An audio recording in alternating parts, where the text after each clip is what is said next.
I will record this and I will put it onto my YouTube page as a link, and you can share it with somebody who might be interested in the natural details. And then they can talk to you, they can talk to me, they can talk to Patty, you can talk to anybody they feel comfortable with after watching it to get more information, because doTERRA is what I learned at the convention that I was at. That's why I missed y'all last week, a convention for the leaders last week.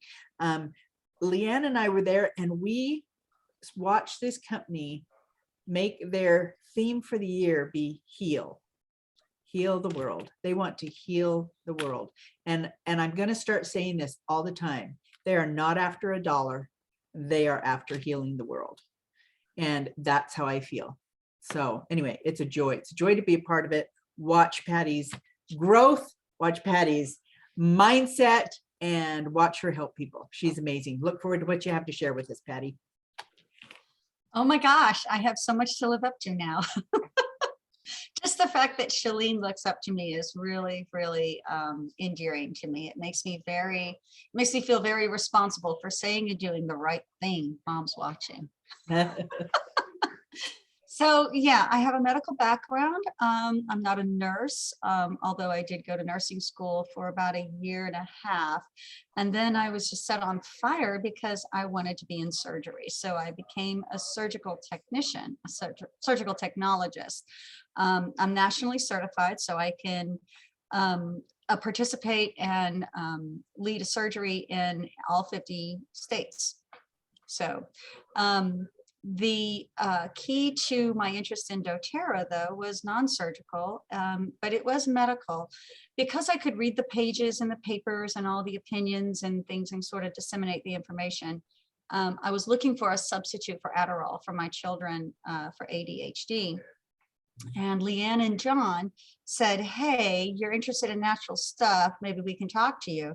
And this was at a time when Texas had not approved CBD oil for use yet. And so I said, do you have a CBD replacement? And they said, yes, we do. So I got the smallest kit I could. That's our pizza delivery guy. And my dog's going to eat either the pizza or the pizza delivery guy. I'm not sure which. Anyway, so I got the smallest kit I could afford, plus the CBD oil. And within 90 days, I want to say between 60 and 90 days, I had replaced my children's Adderall subscription with the CBD oil, and saved myself approximately $2,000 a year. Yes, I had insurance. That was the copay for the Adderall prescription for 2 boys. $2,000 a year. So instead of investing that in my retirement account, I switched the use of the $2,000 to a monthly doTERRA usage, so that I could replace all of the unhealthy, toxic loaded stuff in my household with doTERRA stuff. And I've not looked back since. I am no longer in the operating room. I have chosen to devote my professional interests to doTERRA. And I have had an enormous success with it in in the first 4 months I decided to do this. It just blew up. It blew up, and I have been racing to try to keep up with it ever since. So join me in the race, ladies. It's time to run. So here I am. I'm going to share. Yeah, I'm talking about copay-EBA. That's right, Lee. Thank you. Copay-EBA responds to our endocannabinoid system on the CBD2 receptors. So let's put it medically clear. So I am going to, if I can, share my video. Let's see, where do we go for that? Hold on. Can I share? Where do I go? So it should say share screen on, mine says it on the bottom in green. There it is. And then it pops up with a menu, and then you just say share again. Okay, so I'm going to share this screen right here. Can you see it? Not yet. There it is. Boom. Isn't that pretty? Oh, it looks gorgeous. So this is a PowerPoint. It is not on Drive. So I have PowerPoint here. Yay. So oils for the newborn and their caregivers, because dad's in there too. Maternity, Paternity, Labor, and Partum by Patti Kent and Nobly Created. That's the name of my doTERRA business. So we're going to go, I think it's page down. No, maybe not. Maybe it's this one. Maybe it's this. There we go. We all know that essential oils are a safe, effective, and affordable part of mother, father, and infant care. We know that a mother's needs evolve for 52 weeks. That includes the first trimester, the second trimester, the third trimester, and the fourth trimester, which is the recovery from labor and delivery and pregnancy. Mother's needs has specific health goals: nutrition and hydration, skin, mood and sleep, recovery, and balance. Fathers and partners, and you know, I'd like to include mother-in-laws and grandmothers and aunts and uncles, cousins and older siblings in this, just because it does take all the villagers nearby to support a new family and a new baby. Fathers particularly have issues with intimacy and mood and sleep. Infants also have their support needs. It's feeding, teething, God bless you, Kevlin, mood and sleep, and of course, diaper issues. So the safety recommendations, before we get into any oil recommendations, we have to remember that infants' skin is incredibly sensitive. They have been in a liquid environment for nearly 10 months, and the air outside is really dry and it's really cold. And so their skin has to develop its own corona level, its own, like the top level of the tough epithelium that we have. So we have to really be careful with our dilution. We always dilute oils to test sensitivity. We start small, as dilute as we can, and then we add a drop or two. It's incredibly difficult to remove oils once they've been added. So for mom, we're talking about a 2% dilution, not a 50-50 dilution, a 2%, because mom's hormones are going to make her skin more sensitive as well.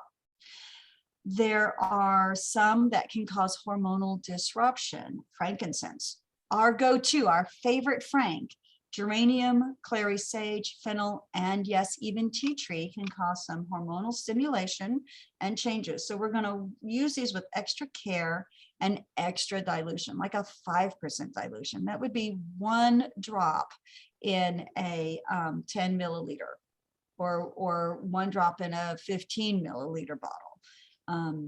Clary sage, specifically jasmine, myrrh, and rose as well, should not be used during pregnancy. Yes, Shalene, you have a question? I just wanted to tell you that I've measured how many teaspoons go into a 10 milliliter roll-on. It's only 2 teaspoons. So yeah, you're so good. Yeah, 2 teaspoons. So clary sage actually causes uterine contractions, and it can encourage early labor. So you don't want to use it until you're ready to have this baby. Jasmine and myrrh can cause other hormonal disruptions, and rose is also considered a uterine tonic. So these are things that you can use during active labor. Clary sage you should wait for clary sage until you're in 2nd stage labor, which is a little bit more detail available in the book that I'll reference at the end of this. Rose can be diluted to 1% after the 34th week of pregnancy. It is safe to use then, but myrrh and jasmine and clary sage are on the forbidden list. Also, before labor begins and during labor, and even directly after labor, wintergreen and birch can cause blood thinning, which could cause extra bleeding when your body is trying to clot the afterbirth and seal up the inside of the uterus after labor. So instead of wintergreen for aches and pains, you can substitute white fir, a combination of black pepper and lavender. You can use clary sage in the late stage labor, or you can use Roman chamomile. These are acceptable substitutes. We do not want to use essential oils in a birthing tub. Why? Well, because when the baby is birthed, his eyes, his nose, his ears, his little sensitive mucous membranes will all be exposed to what's in the water. So if you're going to use a water birth situation, you want to make sure that you use your oils in a foot bath, or that you have a clean birthing tub and a separate labor tub for your birthing oils. Okay, any questions about that? Makes sense. Okay. And if you expect to use an epidural during labor, dilute your oil applications to 1%. And the reason for that is, again, the epidural is going to be a pain reliever, and it's going to cause sensitivities and side effects with the oils. The epidural is a very sensitive procedure. It's very common. Now it's very common. I've had one, and it was very difficult for me to walk after the epidural. I actually had some fluid leakage and the spinal fluid leakage. And so it was incredibly painful, and even after birth, for me to walk afterwards. So I just want to let you know that standard birthing protocol in the United States is as much intervention as the mother can withstand. It's not always the safest. We do not have a good intervention rate in the United States. It's far behind other industrialized nations that have less intervention. So it is up to the mother to decide how she wants to have this baby. If she wants to have a cesarean, she wants to set an appointment. If she wants to, knock me out at the first sign of pain and wake me when the hairdresser arrives, or if she wants to, rough it out like the pioneers and the rice paddies. It's completely up to the mother how she wants to do this, and all of them are acceptable protocol for birth. I'm just letting you know, if you're going to do the epidural, take your oil applications to the mother down to a 1% dilution. Okay, any questions? Okay, so there are lots of oils that the mother can use all the way through her pregnancy. There are, like I said, 4 or 5 that you really want to call the hiatus on. So these oils are generally recognized as safe by herbalists, doulas, labor experts. The book that I read and the material that I referenced were written by labor doulas and herbalists and maternity experts. Herbalists always err on the side of caution. So if you know of another source that has some of these listed and some of these as maybes, that's okay.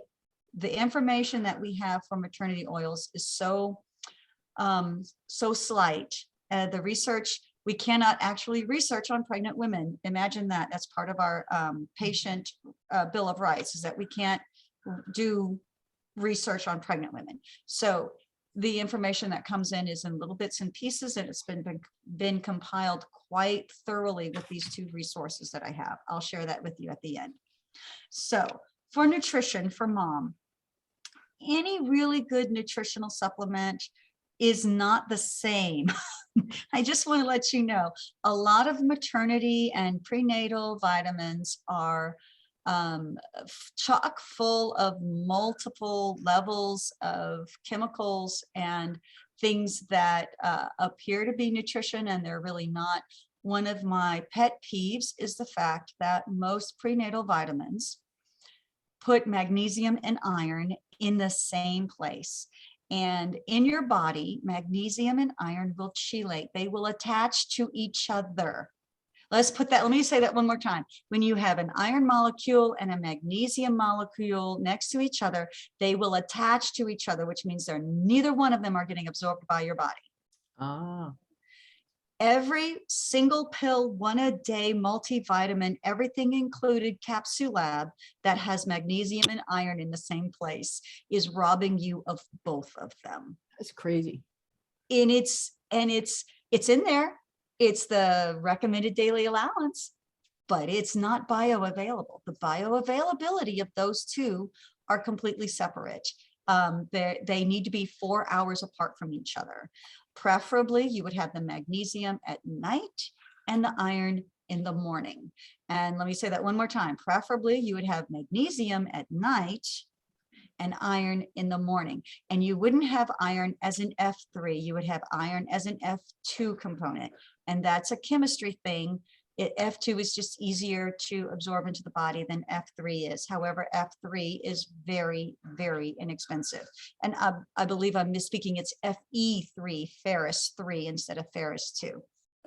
Let me check something in the chat. Hold on a moment. And We're good. the 4th trimester is the recovery after the birth. There we go. Okay, everyone's got that. So our LLV does not have magnesium and iron in the same place, which is nice. Okay, so the 1st trimester, you'll notice that we have a lot of citrus here. Breathe is safe, peppermint is safe, sandalwood is safe, grapefruit is safe, LLV is safe. What is not here is lemon. Lemon is not a safe oil in the 1st trimester. There is some discussion about this, but if we're going to err on the side of caution, no lemon, no lemon. 2nd trimester, lemon shows up, as well as all the other ones. 3rd trimester, 4th trimester. This is for the treatment of nutritional issues, nausea, indigestion, constipation. Yes, this includes morning sickness. Yes, this includes gas. Yes, this includes diarrhea and constipation. You'll notice Fennel is not on this list. Fennel is another one of those that is supposed to be waited until the 4th trimester. And I thought I had it listed up here, but yes, it is. It's listed up here. It can cause hormone stimulation. So Fennel is not recommended. So Digest Zen, Tummy Tamer, not recommended for pregnancy. Okay. So for, we all know how these work. Not all of us are pretty experienced here. I made sure that, I checked all the names on the participant list. We all know how these things work, so I don't have to waste your time with all the details of that. All of these oils are intended to be external applications. They do not recommend internal applications during pregnancy because of the heightened sensitivity. If you feel comfortable using one of these oils internally, not the Breathe, but the other things that are internal oils, then you can experiment on yourself. But again, you have to dilute, like 1 drop in an 8-ounce glass of water, dilute, right? Serious dilution here. You can always add another drop if you have good responses, but you cannot take a drop out once you put it in. So all of these should be topically until sensitivity has been determined. So for mood and sleep, we see that we have Citrus Bliss, which is some of our favorite oils, Elevation, Grapefruit, and Lavender for the 1st semester. Into the 2nd semester, we can extend that a little bit. And it's because sometimes 1st semesters just a little tricky for some ladies and some difficulties have arisen. So we can extend our list to Serenity, Geranium, Orange Oil, and Roman Chamomile in the 2nd semester for mood and sleep. So this would be topically on the bottom of the feet, topically on the bottom of the back of the neck. We want to avoid the belly button and the belly in the 1st and 2nd semesters. We want to put them on our feet, back of the neck, use a diffuser. All those are really good ideas. Hey, Patty. Yes. Can you answer Christine's question about LLV, because she has some concerns with how her body reacts to LLV? The Lifelong Vitality is a set of 3 mixes of nutrients. It's the omegas, the alpha CRS, and the oh gosh, what's the last one? Come on, brain. VMZ. The VMZ, right? Which one of those is she sensitive to? Has she done an isolation test? Christine? Speak up, Christine. Hold on, sorry, I was trying to find my unmute. No, my question was, you were saying that all the oils should be topically applied, but I thought there were oils in LLV as well, so those would be internal. Right. We would assume that the pregnant mother has already been using LLV internally and not had any sensitivity to them. If she's just starting with LLV, we would tell her to take one pill of, like, in successive days, she could take one dose of the one pill of the E omega and see if that she has any reaction to that, and then take a second dose of the E omega. Now, one of the pills does have fennel and ginger in it, and that one I would hold off until the second semester to use, just because we want to make sure that she gets the other stuff first. And I think that's the CRS, is that right? Has fennel in it for digestive purposes. Somebody check that for me. I'm checking. Okay, check that for me. That's the one that we want to hold, the one that has fennel in it, and it's designed to soothe the stomach after these other oils. That's the one that I would hold off on, right? Okay, yeah, I was just a little confused since you said to only use them topically, and I know they're in there, so I'm gonna make sure. I'm Yeah, not- that's, you raise a good question, and thank you for bringing that up. That is probably something I should have put on the list over here, but I was sort of, No, I gotcha. you know. So, but I like what you said, if they have been taking it previously, go ahead and continue, but if they're new to it, then maybe Right, hold then off for now. we want to do, anytime we introduce a new thing to a pregnant lady, we want to do a sensitivity test. We want to use a heavy dilution. And for these caplets, for these pills, a daily dose is 4 capsules. So we want to break that in half and use that for the full day, right? And we want to make sure that she takes one, and then, like, she'll take one E omega and see how that sits with her. If she has acid indigestion, if she has diarrhea as a result, we don't want her to take the second one at night. We want her to skip that. And then the next day we'll try one of, like, the Plex, right? Hold on, let me see what else is going on in the chat. We're good. Yay. So Is- Leanne says she had it is- no morning sickness with her LLV. Her body had already developed a tolerance for it. The CRS is the one with the ginger and the And the fennel in it. correct. Okay, so the CRS is the one that we want to wait. But so the alpha complex and the E omegas do not have the essential oils in them, or they don't have that one in them that can be a disruptor. Actually, the So- Z omegas have ginger in them as well. Well, ginger's not bad. Ginger's Oh, okay okay. in the first Oh, okay. semester. It's the fennel. It's the fennel. Fennel. Okay. Right. Okay, so for mood and sleep, if we can get back to the citrus bliss, elevation, grapefruit, and lavender are approved for first semester and generally recognized as safe. And then in the second semester and third semester, it develops a little bit more. We can put in Serenity. We can put in geranium, orange, and Roman chamomile, which, as you see, the grapefruit is also approved for nausea, indigestion, and constipation in the second semester. In the third semester, we have the same oils available for mood and sleep.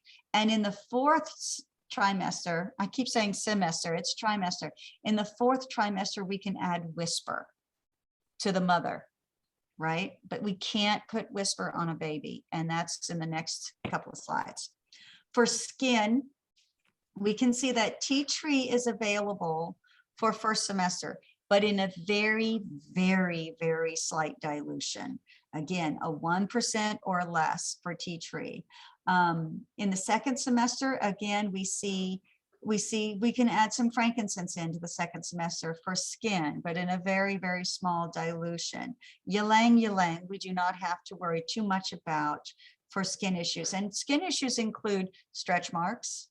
It includes psoriasis, eczema, that little bumpily thing you get on the back of your legs when you're pregnant. Anybody have that problem? Anybody?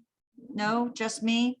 And we have in the fourth trimester, we see that we can add cypress. Cypress is not approved, and there's some controversy about cypress being approved for the other 3 trimesters. but they say that cypress is good for something very specific coming up. I'll show you on the next slide. So for the 4th trimester, here are the really good oils for the cesarean scar. And as I said, cesarean, set an appointment for this baby's birthday is a viable delivery option. We are not shaming anybody here. If you do decide to go with cesarean, and I've had one, in fact, I've had one of each different type of delivery. We can talk about that off camera. Cesarean scar, cesarean healing, you can use geranium, helichrysum, or lavender on the mommy belly, because there's no baby in there anymore. That's perfect right there. For cracked nipples, specific application guidelines is that you use it after the baby has fed and burped. So you're not putting the baby back on there for a couple of hours. You can use it around the outside of the nipples. You can use it not on the very, not the point of the nipple, but around the very outside of it, around the outside of the areola. And then you have to remove that with a carrier oil before you replace your baby back on to suckle. So you have to be very careful with these. These should not be in contact with the baby's mouth, nose, eyes, etc. So we have geranium, myrrh, sandalwood, balance, lavender, and Roman chamomile. Again, highest dilution, 1%, 0.5% if you can. And to remove them, you want to use a carrier oil. You want to moisten your nipple with the carrier oil all around and then wipe that off with a soft cloth so you don't put any additional strain on your nipples. When I was breastfeeding back in the early 90s with my first child, they actually had me put lanolin on my nipples, which was a terrible, terrible thing. My child stopped nursing. But that's what they had. That's what they knew. That was it. So yeah, don't do lanolin. Yuck. It doesn't actually help you do anything. So fatigue, let's move on. Lavender, rosemary, geranium, lemon, bergamot, and Roman chamomile. We see rosemary comes back in here in the 4th trimester. Rosemary is not safe for babies though. And then we So have— Patty, when you say not safe for babies, I don't think we're saying, oh my goodness, they're going to die. It's just, it can cause irritation. Yeah. And the last thing you want to do is cause irritation to your you have to baby. deal with. Yep. They have enough stuff to deal with. They've been, Yeah. they're immigrants. Let's their whole And you planet have has enough changed. stuff to deal with. Yes. You don't want to upset them. Yes. Right, exactly. So if you have too much milk, now this is not a problem many women have, but I have had women who let down so quickly and so forcefully as friends that their children would gag and choke. So if you want to decrease your milk supply for an infant, you use peppermint or whisper on your breasts. Dilute it and rub it around, and it will cause your milk supply to decrease. However, most women have the opposite issue where they're trying to establish or increase their milk supply. And So here we have fennel, basil, clary sage, and geranium. You can use these one at a time. I would absolutely insist that you use one at a time and see which one works best for you. Fennel and clary sage are, of course, hormone disruptors, but they are perfectly safe after the baby has left the building. They're great in the 4th trimester. Basil also is good in the 4th trimester, and it smells like dinner, I guess. I don't know. So if you have a vaginal birth and you have a perineum tear or injury, you can use a cypress lavender combination on the perineum scar. Be careful with the vajayjay area there. You apply it to your hand and then apply that topically in a 1% to 2% dilution, and it helps with the healing in that area. Postpartum depression. Now this is what we can use in our diffuser for the mommy or on the mommy's feet, actually. So the baby's not in the room with the diffuser. Clary sage, bergamot, whisper. motivate, cheer, console, peace, forgive, elevation, frankincense, orange, geranium. These emotional oils are perfect for adults who are going through emotions after the baby is born. Stretch marks, myrrh has been recommended in several different things that I have read. Lavender, of course, is our standby skin helper, irritant remover, but myrrh is a really, it's really effective when it comes to scarring and stretch marks. And just so Yes. you know, it just came out in a roll-on. No more dealing with the myrrh in the jar that, ugh. It Yes, aches and cracks and makes it hard to get into over time. And so to have a myrrh in a roll-on is going to be, Hallelujah. yep. it's really going to be great for some of our mommies. Yeast infection, and again, they're talking topical with dilution. I know that some people have used On Guard in tampons for yeast infections. However, remember, you just had a baby. Don't put anything in there, right? It can be very traumatic. You're not signing up for a good time with this one. So we're going to use it externally. We're going to use it in the swamp. We're going to use it in the swamp. We're just not going to embed it in the swamp, so to speak. I guess, how can I put that delicately? Like, I love the way you put it. Yeah, that's good. so tea tree, bergamot, stronger, which is one of the children's oils, is really good for this area. It's already pre-diluted. Mom can use that. That's awesome. On Guard, if you're brave enough, and lavender, of course, for soothing irritation. And now this is a mastitis, is an infected milk gland. It doesn't necessarily mean that you have a fever or that you're sick. It just means that something is clogging that milk gland and it's backed up and it gets hot and irritated. Now, I have had mastitis a couple times because I have breastfed the babies, and it is common. It happens to a lot of women.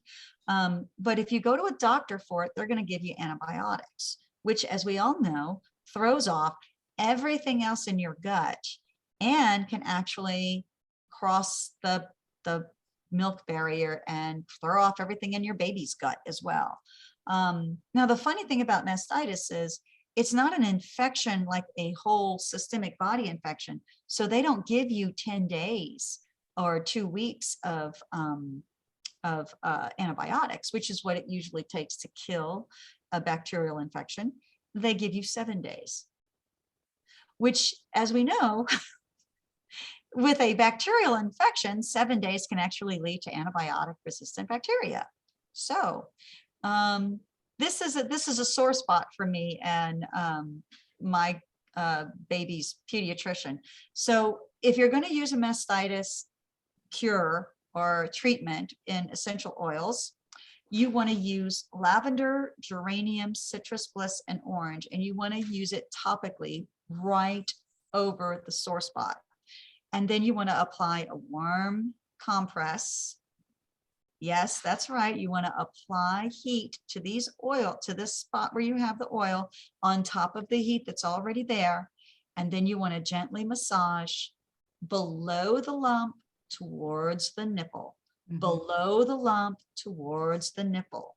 You want to get some fluid out, and then you want to massage around the lump and towards the nipple. And what you're doing is you're attempting to dislodge whatever is blocking. And if you can express out of that lump, it might not happen the first day, it might happen the second. The sooner you catch it, the easier it is. If you can dislodge what is clogging your gland and express that milk, or if you have a pump and you can pump that milk out, you want to throw it away. You want to pump and dump. So let's be clear that mastitis is not good for the baby to drink out. There's an old wives' tale that says the baby will just pull it out. Nope. No. Don't put that in your baby's gut. All right. Everybody with me on that? Any questions? You need to be a doula. I have been told. I can't stand to see people in pain. No. That's my my kryptonite. Okay, so down we're going for fatherhood and Brotera. And just so you Thanks, know, John. we're almost out of time, so. Oh, okay, we'll go a little quicker then. You Yeah. guys can read. I don't have to explain much. Real dads oil up. So the fourth trimester can be a real surge for male hormone as well. They have been going through this for 10 and a half months nearly with their women. And at the end, when they have sleep deficits, they have male hormone fluctuations, some of them have phantom labor pains and back pains, etc. They can also have stress that comes from feelings of inadequacy. They don't know what to do. They can't help. So to bond with the baby, little dads can use elevation or whatever oil mom is using, so baby smells something that smells like mom. Emotional support, you can see some of the same oils for dad. Exhaustion, dad can use some of these same oils. Now, dad's not carrying a baby, so anytime during the first trimesters, I'm sorry, he can use these as well. Intimacy is going to be a big deal for dad. Clary sage, sandalwood, geranium, elevation, ginger, ylang ylang, and cinnamon. Sandalwood, cinnamon, and ylang ylang have been shown to help with dad's testosterone level, which of course makes dad more confident, which makes dad more likely to be soothing the mom after birth, etc. And a father's miracle is Melissa. Anytime mom needs a nap, that dad puts Melissa on his chest and then puts on a t-shirt and picks up that baby. The baby is sleeping. That's it. That's all there is to it. It's done. I have tested Melissa on infants and in the secondary exposure, like not putting Melissa on the baby, but like just next to the baby. And this is amazing. Colic, teething, I'm scared and I want my mommy, any of those things going on with the baby, Melissa is the miracle oil for that. Okay, now infancy and essential oils. So the standard dilution for newborn skin is 1 drop to 2 tablespoons, and it's only external oils. So I have a list here of about 6 or 7 absolutely safe for the baby external oils. Lavender, and there's a list of things that'll work for. Roman chamomile, geranium. Look at that jaundice for geranium, and umbilical cord bleeding, right? You see that? The jaundice application for a baby should go on their belly, right underneath their rib cage. Do not rub it on the bottom of the abdomen. It needs to go right where the liver is. And again, 1 drop to 2 teaspoons or tablespoons of carrier oil, not teaspoons, tablespoons, right? This is And not 1 drop in a 10. a couple of these oils come in the roll-ons already, the touch. The children's blends, right, but that's not safe for an infant. You can use that touch and dilute that. Really? Yes, that's what Oh, I mean, I okay. don't mean to speak so loudly, but it's really important to remember that the touch is safe for children above 6 Ah, and grown-ups. It is not safe for an infant. wow. Okay, so that's why you want 1 drop to 1 to 2 tablespoons of carrier oil. Okay. So that's 1 drop to 20 milliliters or more. Okay, so frankincense. Now there is and also on the umbilical cord, myrrh and frankincense are both used for anointing at birth. And again, you have to be very careful with your dilution. There are some religious rituals, and that's perfectly okay, but they have to be diluted. And then the umbilical cord stump drying. So you put it at the base of the umbilical cord on a Q-tip, but you don't rub it in. And again, with that heavy, heavy, heavy dilution. The children's blends, you can dilute the roller liquid 1 drop to 2 drops of a carrier oil because it's already diluted. So calmer, stronger, and tamer. And again, you don't want to rub it into, you just want to kind of like roll it over the top and let it sit there. You don't want to rub that in. So there's a list of oils that you should never put on a newborn. Not until they're 6 months old and probably not until they're a year. And here they are. Basil, cedarwood, clary sage, coriander, lemongrass, rosemary, aroma touch, balance, breathe, deep blue. The children's blends, braver, rescuer, thinker. On guard, past tense, peace, terror shield, and whisper. If mom uses these and they are safe for mom, she has to either guard against the baby's exposure accidentally by wearing a t-shirt or a blanket or something over her, or she has to remove the oil before she picks up the baby and puts the baby on her, right? And most of these are blends that have very strong oils in them. So Yes, yes, that's stronger oils. correct. That's correct. Okay, so here is the essential blends for the birth kit by Stephanie Pearson. Stephanie is a renowned doula, and she also has a background in herbology. So she is an herbalist, and she has a lot of experience. She wrote this book to sort of bridge the gap between nursing and doula care and herbal care. So you see how thick this book is? I tried my best. There's You stuff did in great. here I didn't do.